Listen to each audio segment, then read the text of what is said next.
2022, Pengadilan Negeri Jakarta Pusat atas nama terdakwa Aditya Dwi Herlambang pada Jumat tanggal 5 Juli 2022 akan dimulai. Majelis Hakim akan memasuki ruangan persidangan. Hadirin dimohon berdiri.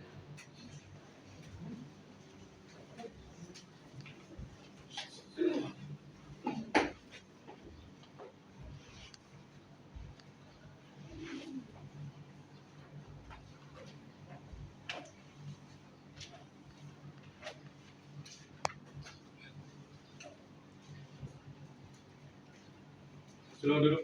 Hadirin dipersilakan duduk kembali.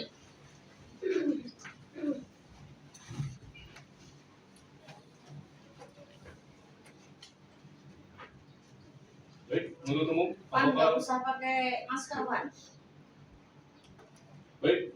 apakah sudah siap mengikuti sidang hari ini? Siap, Yang Mulia. Bagaimana penasihat hukum, apakah sudah siap mengikuti sidang hari ini? Siap, Yang Mulia. Baik. Sidang lanjutan perkara tindak pidana dengan nomor register PDF strip 157 garing M titik 1 garing 10 garing FT titik 1 garing 1 garing 2022 garing Pengadilan Negeri Jakarta Pusat atas nama terdakwa Aditya Dwi Herlambang dinyatakan dibuka dan terbuka untuk umum. Pada penuntut umum diperintahkan untuk menghadirkan terdakwa ke dalam ruang persidangan.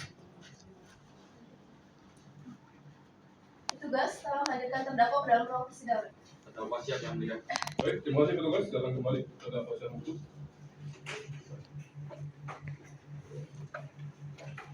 Selamat pagi, terdakwa. Pagi yang mulia. Apakah terdakwa dalam keadaan sehat dan siap mengikuti sidang pada hari ini? Saya dan bisa siap yang mulia. Baik. Sesuai dengan agenda sidang yang disepakati pada persidangan yang lalu, maka agenda sidang pada hari ini adalah pembacaan tuntutan oleh penuntut umum.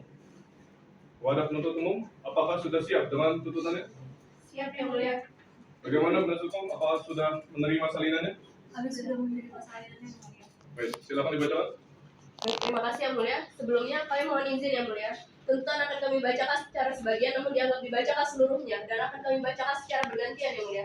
Baik, apakah ada keberatan penuntut umum? Tidak, Yang Mulia. Ya, silakan. Ya, terima kasih.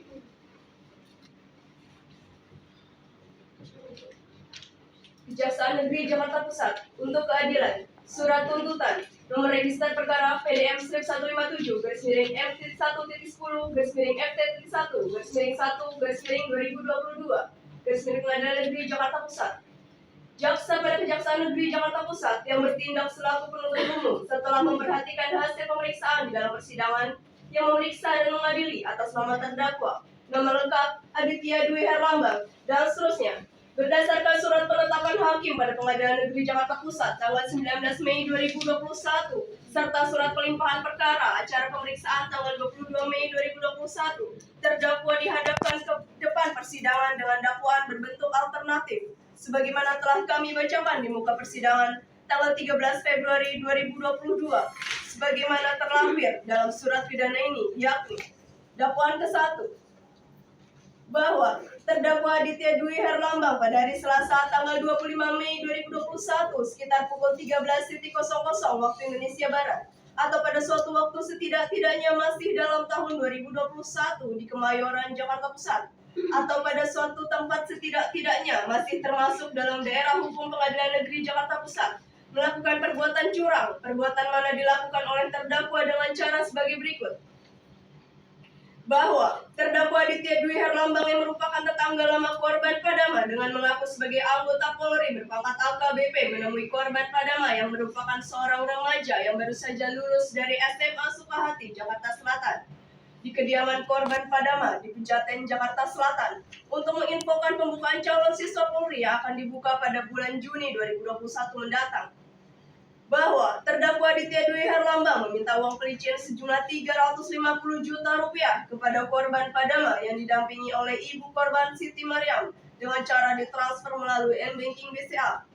Bahwa pada hari Jumat tanggal 28 Mei 2021 sekitar pukul 13.27 waktu Indonesia Barat, korban Padama menggunakan rekening M-Banking miliknya pribadi dan didampingi oleh ibu korban Siti Mariam sebagai saksi melakukan pengiriman uang elektronik yang ditujukan ke rekening dengan nomor rekening 551-000-1547 atas nama terdakwa Aditya Dwi Herlambang sebesar Rp350 juta yang dilakukan di kediaman korban Padama di Pejaten, Jakarta Selatan. Bahwa pada hari Selasa, tanggal 29 Juni 2021, sekitar pukul 12.17 waktu Indonesia Barat, korban Padama melihat pengumuman seleksi administrasi untuk pendaftaran Chassis Polri 2021 di laman chassispolri.go.id. Namun, ternyata korban Padama dinyatakan tidak lolos tes seleksi administrasi dikarenakan tinggi badannya yang tidak memenuhi syarat untuk mendaftar di instansi tersebut. Bahwa terdakwa Aditya Dwi Herlambang mengatakan untuk meloloskan korban Padama sampai dengan tahap akhir membutuhkan biaya tambahan sejumlah Rp250 juta. Bahwa terdakwa Aditya Dwi Herlambang membeli secara mandiri pakaian dinas anggota kepolisian, name tag, serta perlengkapan lainnya yang mendukung identitas terdakwa Aditya Dwi Herlambang di toko baju seragam abdi negara yang dijual bebas. Serta untuk foto yang selama ini dipajang di rumahnya ternyata hanyalah editan dari foto asli yang diambil di Instagram Kepolisian Republik Indonesia.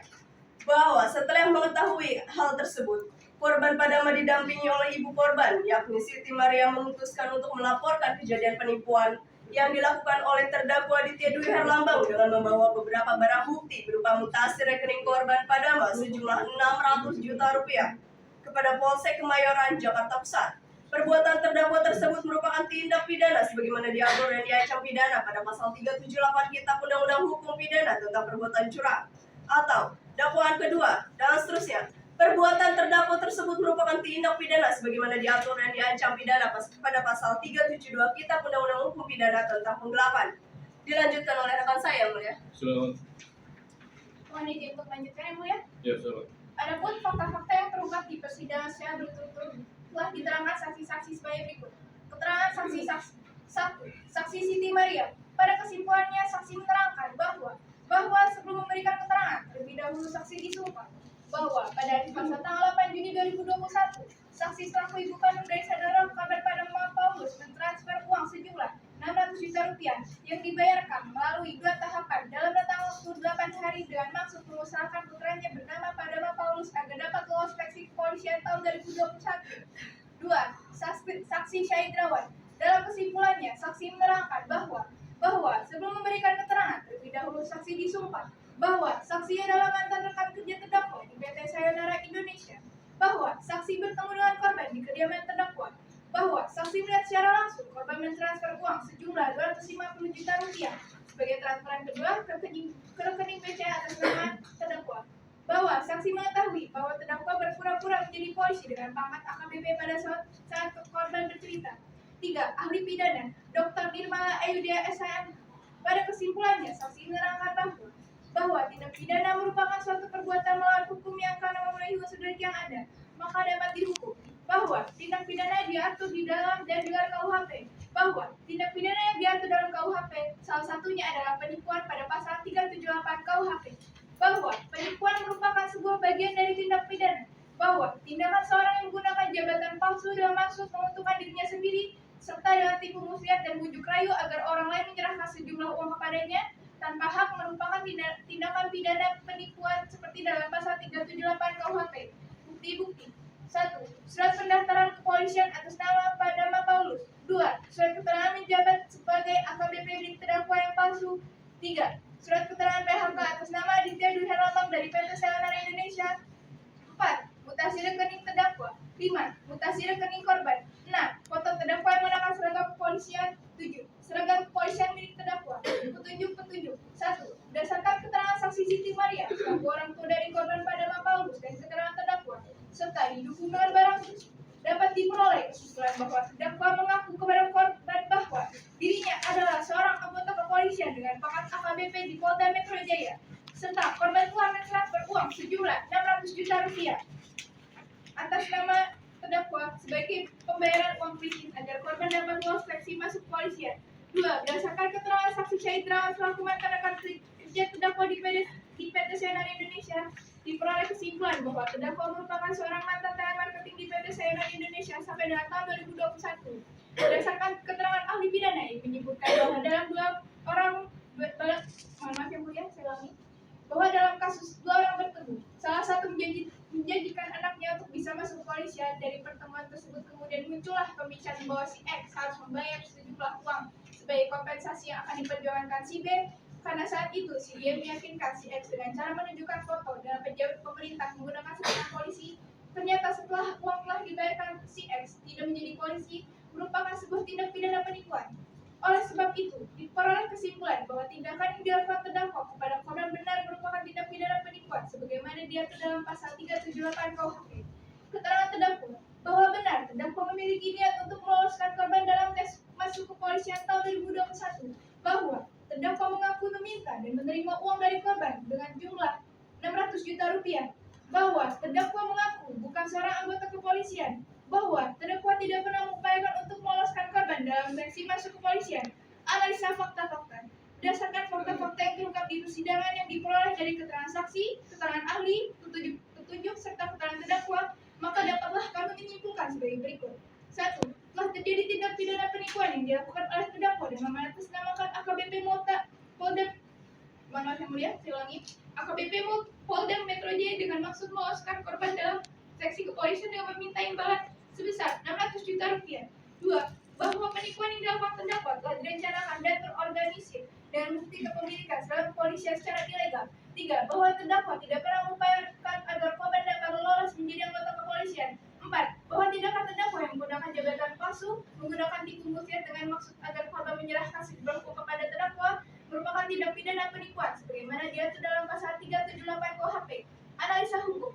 Berdasarkan dakwaan yang telah kami sampaikan di muka, maka pada kesempatan ini kami akan menguraikan kembali unsur-unsur tindak pidana yang didakwakan dikaitkan dengan fakta-fakta yang ada selama persidangan berlangsung. Tujuannya adalah untuk mengetahui apakah perbuatan terdakwa tersebut memenuhi unsur-unsur sesuai dengan pasal yang didakwakan. Dakwaan ke-1, pasal 378 KUHP. Unsur-unsurnya adalah 1. Setiap orang. 2. Menguntungkan diri sendiri dan orang lain secara melawan hukum. 3. Memakai nama palsu dan martabat palsu. 4. Dengan tipu muslihat dan rangkaian kebohongan. 5. Menggerakkan orang lain untuk menyerahkan barang atau sesuatu kepadanya, uraian, dan seterusnya. Namun, sebelum kami mengajukan tuntutan hukuman atas diri terdakwa, akan kami kemukakan alasan-alasan yang memberatkan dan meringankan terdakwa. A. Hal-hal yang memberatkan. Terdakwa mempersulit jalannya persidangan. 2. Terdakwa menjawab pertanyaan dengan terbelit-belit. 3. Perbuatan terdakwa menyebabkan tekanan psikologis bagi korban. B. Hal-hal meringankan. Terdakwa menyesali perbuatannya. Terdakwa sopan dalam persidangan. Terdakwa merupakan tulang punggung keluarga.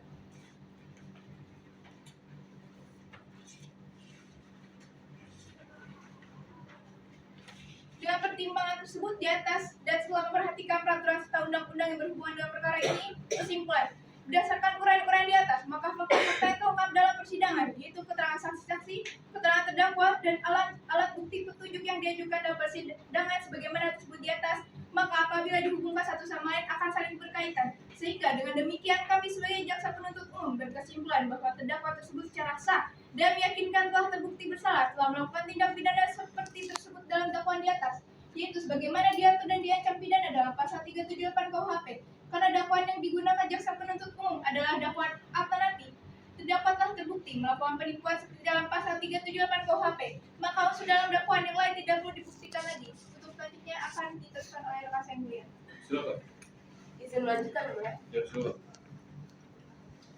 Dengan ini menuntut, kiranya Hakim Pengadilan Negeri Jakarta Pusat yang memeriksa dan mengadili perkara ini memutuskan 1. Menyatakan terdakwa terbukti bersalah dan meyakinkan telah melakukan tindak pidana penipuan sebagaimana diatur dalam pasal 378 Kitab Undang-Undang Hukum Pidana tentang perbuatan curang.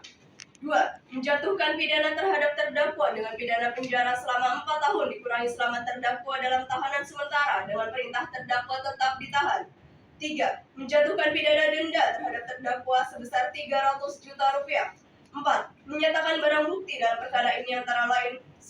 Surat pendaftaran kepolisian atas nama Padama Paulus. 2. Surat keterangan menjabat sebagai AKBP milik terdakwa. 3. Surat keterangan PHK atas nama Aditya Dwi Herlambang dari PT Sayonara Indonesia. 4. Mutasi rekening terdakwa. 5. Mutasi rekening korban. 6. Foto terdakwa yang mengenakan seragam kepolisian. 7. Seragam kepolisian milik terdakwa. Kesemuanya dikembalikan kepada penuntut umum untuk digunakan dalam berkas terdakwa lain dalam perkara ini. 5. Menetapkan bahwa terdakwa dibebani biaya perkara sebesar Rp10.000 dan selebihnya ditanggung negara. 6. Menetapkan terdakwa tetap berada dalam tahanan sampai putusan ini memiliki kekuatan hukum tetap. Demikianlah tuntutan pidana ini kami bacakan, kemudian kami serahkan kepada majelis hakim. Semoga majelis hakim tetap diberikan kekuatan batin dan keteguhan iman oleh Tuhan Yang Maha Esa dalam mengadili dan memutus perkara ini. Jakarta, 28 Juli 2022. Jaksa Penuntut Umum pada Kejaksaan Negeri Jakarta Pusat, Hanifah Putri Manopo SHMH dan Marsha Febianinta Putri SHMH. Sekian dan terima kasih Yang Mulia. Baik. Bagaimana terdakwa? Apakah terdakwa sudah paham dengan isi tuntutan yang dibacakan penuntut umum? Paham Yang Mulia. Baik. Bagaimana penasihat hukum terdakwa? Apakah sudah paham dengan isi tuntutan yang dibacakan penuntut umum? Paham Yang Mulia. Baik. Bagaimana terdakwa? Apakah saudara akan menyampaikan nota pembelaan? Ya Yang Mulia, saya serahkan kepada penasihat hukum saya. Bagaimana penasihat hukum? Ya, Yang Mulia, kami akan mengajukan nota pembelaan. Apakah sudah siap? Sudah siap, Yang Mulia? Baik, bisa langsung dibaca. Sebelumnya, izin menyampaikan bahwa nota pembelaan akan dibacakan sebagian, namun dianggap dibacakan seluruhnya dan akan dibacakan secara bergantian. Bagaimana penuntut umum? Apakah keberatan? Tidak Yang Mulia. Baik, bisa lanjutkan. Terima kasih. Nota pembelaan atau pledoi atas surat tuntutan penuntut umum nomor register perkara PDM strip 157-MT-1.10/MT-1.1/1/2022 kepada yang terhormat Majelis Hakim Pemeriksa Perkara Pidana di Pengadilan Negeri Jakarta Pusat. Majelis Hakim yang kami muliakan, saudara penuntut umum yang kami hormati, sebelum kami mengajukan isi pledoi ini untuk menanggapi tuntutan dari saudara jaksa penuntut umum, pembelaan ini sudah kami susun dengan sistematika sebagai berikut. Pertama, pendahuluan, kedua, pokok-pokok dakwaan, ketiga, pokok-pokok tuntutan, keempat, fakta-fakta persidangan, kelima, fakta-fakta hukum, keenam, analisis yuridis dakwaan dan tuntutan, dan yang terakhir adalah kesimpulan. 1. Pendahuluan. Majelis Hakim yang terhormat, saudara penuntut umum yang kami hormati, saudara terdakwa dan hadirin yang kami hormati, yang bertanda tangan di bawah ini, 1. Dwi Oktriana Rewu SHMH, dan 2. Dina Fitri Ardianti SHMH. Kedua penasihat hukum di atas merupakan anggota dari advokat atau penasihat hukum yang bertempat di kantor Dirgantara Law Firm yang beralamat di Jalan Sawo Manila nomor 87, Pejaten Barat, Kecamatan Pasar Minggu, Kota Jakarta Selatan, daerah khusus Ibu Kota Jakarta. Dalam hal yang telah tertuang dalam surat kuasa khusus pada tanggal 5 Agustus 2021, bertindak selaku penasihat hukum untuk dan atas nama terdakwa Aditya Dwi Herlambang dan seterusnya. Majelis Hakim yang terhormat, saudara penuntut umum yang kami hormati, saudara terdakwa dan hadirin yang kami hormati, sebelum menyampaikan pokok-pokok pembelaan, terlebih dahulu perkenankan kami selaku tim penasihat hukum terdakwa bertindak untuk dan atas nama terdakwa Aditya Dwi Herlambang. Pada hal ini, pertama-tama kami panjatkan puji serta syukur kehadirat Allah Subhanahu wa Ta'ala yang atas nikmatnya kami dapat membuat nota pembelaan ini serta menjalankan sidang dengan keadaan sehat rohani dan jasmani. Nota pembelaan ini kami ajukan atas tuntutan penuntut umum dengan nomor register perkara PDM 157-MT-1.10/FT.1-1-1-2022. Sebelum menyatakan bagaimana kelanjutan dari nota pembelaan yang kami buat ini, maka terlebih dahulu akan kami ajukan pertanyaan penting perihal kasus yang menimpa klien kami. Apakah terdakwa ini sungguh melakukan perbuatan sebagaimana yang telah didakwakan oleh saudara jaksa penuntut umum? Atau apakah terdakwa benar-benar terbukti secara sah dan meyakinkan berbuat bersalah secara hukum sebagaimana yang telah dituntut oleh saudara jaksa penuntut umum dalam tuntutannya? Pernyataan tersebut juga diajukan untuk menilai dan mengkaji melalui sarana hukum secara objektif dan proporsional terkait dengan persoalan hukum yang sedang dihadapi oleh terdakwa dan tentunya berdasarkan fakta-fakta persidangan. Akan terjawab ketika majelis hakim yang mulia mengetuk palunya dengan putusan demi keadilan berdasarkan ketuhanan yang Maha Esa. Majelis hakim yang terhormat, saudara jaksa penuntut umum yang kami hormati, saudara terdakwa dan hadirin yang kami hormati. Pembelaan ini dilandasi dengan sebuah harapan agar yang mulia majelis hakim pemeriksa dan pemutus perkara akuo dengan bijaksana dan penuh kearifan, serta senantiasa berkiblat pada keadilan, hati nurani kemanusiaan dan tanggung jawab kepada Tuhan yang Maha Esa. Sekiranya yang mulia majelis hakim berkenan untuk memberikan putusan terhadap terdakwa, suatu putusan yang adil, arif, bijaksana, dan semata-mata berdasarkan pada nilai-nilai keadilan yang hakiki atas dasar mencari ridho Allah Subhanahu wa Ta'ala. Sekiranya tidak berlebihan apabila di persidangan yang terhormat ini Sebagai salah satu aparat penegak hukum yang selalu menjunjung tinggi keadilan, kami menyampaikan sebuah adagium yang harus kita junjung bersama. Lebih baik membebaskan 1.000 orang yang bersalah daripada menghukum 1 orang yang tidak bersalah. Kedua, pokok-pokok dakwaan. Majelis Hakim yang terhormat, saudara penuntut umum yang kami hormati, saudara terdakwa dan hadirin yang kami hormati, bahwa dalam surat dakwaan jaksa penuntut umum sesuai dengan nomor register perkara PDM strip 157 /M.1.10/F.1/2022, rekan penuntut umum pada awal persidangan ini bahwa terdakwa didakwa dengan dakwaan berbentuk alternatif dengan uraian sebagai berikut. Dakwaan ke-1 pasal 378 Kitab Undang-Undang Hukum Pidana tentang penipuan, atau dakwaan kedua pasal 372 Kitab Undang-Undang Hukum Pidana tentang penggelapan. Berdasarkan surat dakwaan yang telah dibuat oleh penuntut umum, kami selaku tim penasihat hukum terdakwa sangat tidak setuju dengan dakwaan yang menyatakan bahwa terdakwa bersalah. Penuntut umum tidak memperhatikan apa yang sudah terurai dalam dakwaan yang telah dibuat. Dalam hal ini, semoga Majelis Hakim yang mulia dapat memahami keberatan tim penasihat hukum terdakwa dalam perkara ini, dan seterusnya. 3. Pokok-pokok tuntutan. Bahwa jaksa penuntut umum dalam surat tuntutannya telah menuntut terdakwa sebagai berikut. 1. Menyatakan terdakwa terbukti bersalah dan meyakinkan telah melakukan tindak pidana penipuan sebagaimana diatur dalam pasal 378 Kitab Undang-Undang Hukum Pidana dengan tentang perbuatan curang. 2. Menjatuhkan pidana terhadap terdakwa dengan pidana penjara 4 tahun dikurangi selama terdakwa dalam tahanan sementara dengan perintah terdakwa tetap ditahan. 3. Menjatuhkan pidana denda terhadap terdakwa sebesar 300 juta rupiah. 4. Menyatakan barang bukti perkara ini antara lain: 1. Surat pendaftaran kepolisian atas nama Padama Paulus. 2. Surat keterangan menjabat AKBP milik terdakwa. 3. Surat keterangan PHK atas nama Aditya Dwi Herlambang dari PT Sayonara Indonesia. 4. Mutasi rekening terdakwa. 5. Mutasi rekening korban. 6. Foto terdakwa yang mengenakan seragam kepolisian. 7. Seragam kepolisian milik terdakwa. 5. Menetapkan bahwa terdakwa dibebani biaya perkara sebesar Rp10.000 dan selebihnya ditanggung oleh negara. Izin dilanjutkan oleh rekan saya yang mulia. Dilanjutkan yang mulia. 4. Fakta-fakta persidangan. Majelis Hakim yang terhormat, saudara penuntut umum yang kami hormati, saudara terdakwa dan hadirin yang kami hormati, mempermaklumkan kembali dalam bagian ini mengenai apa saja yang dapat dipertimbangkan dalam perkara akuo sebagai alat bukti yang sah menurut ketentuan pasal 184 KUHP adalah sebagai berikut, dan seterusnya. Selama persidangan berlangsung, telah diperoleh fakta-fakta sebagaimana terungkap dalam persidangan, baik dalam keterangan saksi-saksi, keterangan terdakwa maupun bukti lainnya yang telah diajukan ke persidangan oleh jaksa penuntut umum. Adapun hal-hal tersebut adalah sebagai berikut. A. Keterangan saksi-saksi. 1. Saksi Siti Mariam. Saksi memberikan keterangan di bawah sumpah di muka persidangan Pengadilan Negeri Jakarta Pusat, memberikan keterangan yang pada pokoknya sebagai berikut. Bahwa saksi adalah ibu dari korban Padama Paulus. Kedua, bahwa benar pada hari Selasa tanggal 8 Juni 2021, saksi selaku ibu kandung dari saudara korban Padama Paulus mentransfer uang sejumlah 600 juta rupiah yang dibayarkan melalui 2 tahapan dalam rentang waktu 8 hari dengan maksud mengusahakan putranya bernama Padama Paulus agar dapat lolos seleksi kepolisian tahun 2021 dan seterusnya.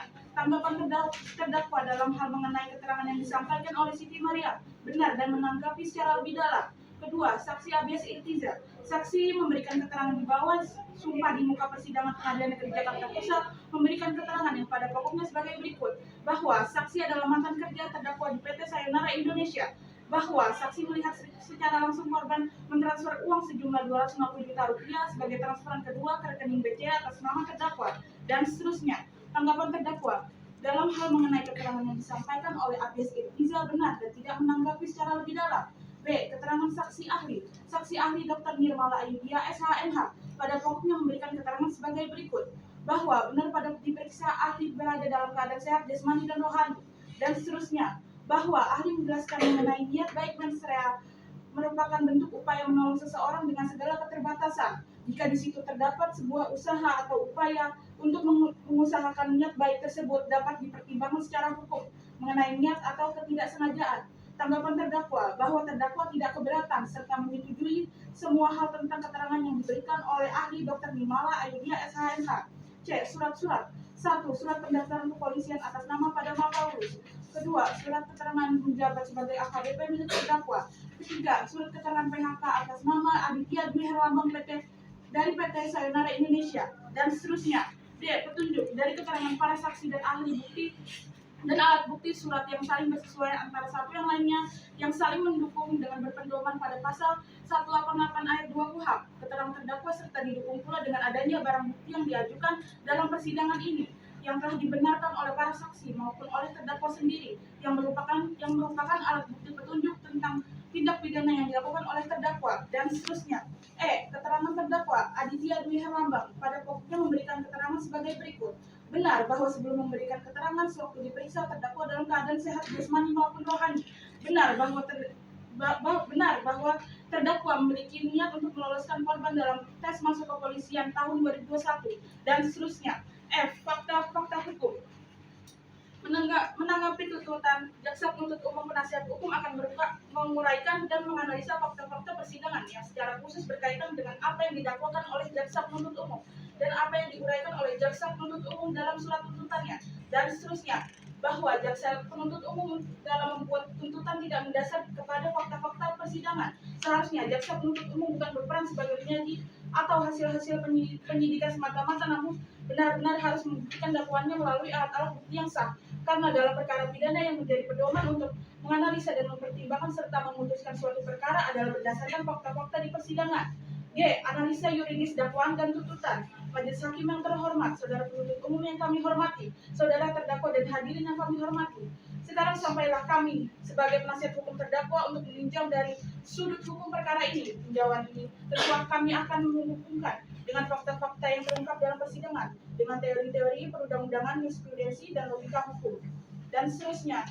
Sebelum itu, terdapat hal yang ingin kami sampaikan, bahwa sebagaimana yang didakwakan jaksa penuntut umum kepada terdakwa, di mana terdakwa didakwa dengan dakwaan sebagai berikut.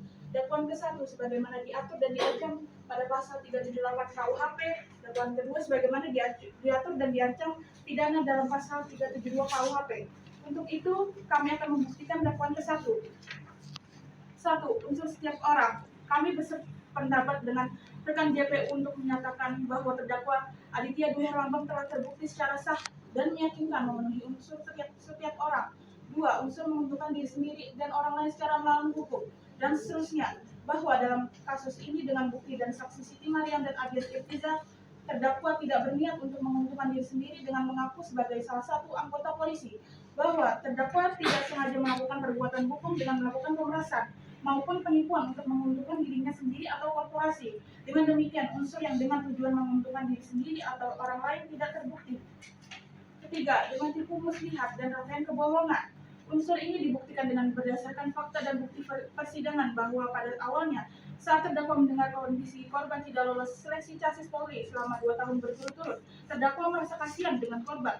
Lalu terdakwa memiliki niat baik untuk membantu korban untuk meloloskan seleksi chassis Polri. Terdakwa juga sudah berupaya untuk meloloskan korban pada seleksi kepolisian. Dengan demikian, yang dengan tipu muslihat ataupun kerangkaian kebohongan menggerakkan orang lain untuk menyerahkan barang sesuatu kepadanya adalah tidak terbukti. Dengan demikian, keseluruhan unsur-unsur pasal 378 KUHP tidak terbukti. Selanjutnya akan dilanjutkan oleh rekan saya yang mulia. Silakan. Izin melanjutkan yang mulia. Ya, silakan.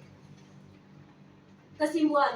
Demikian nota pembelaan ini kami ajukan, yang mana di dalam penyusunannya masih memiliki kekurangan dan keterbatasan. Meskipun demikian, semoga nota pembelaan ini dapat berguna bagi penegakan hukum dan keadilan serta mempunyai makna bagi kami selaku pencari keadilan.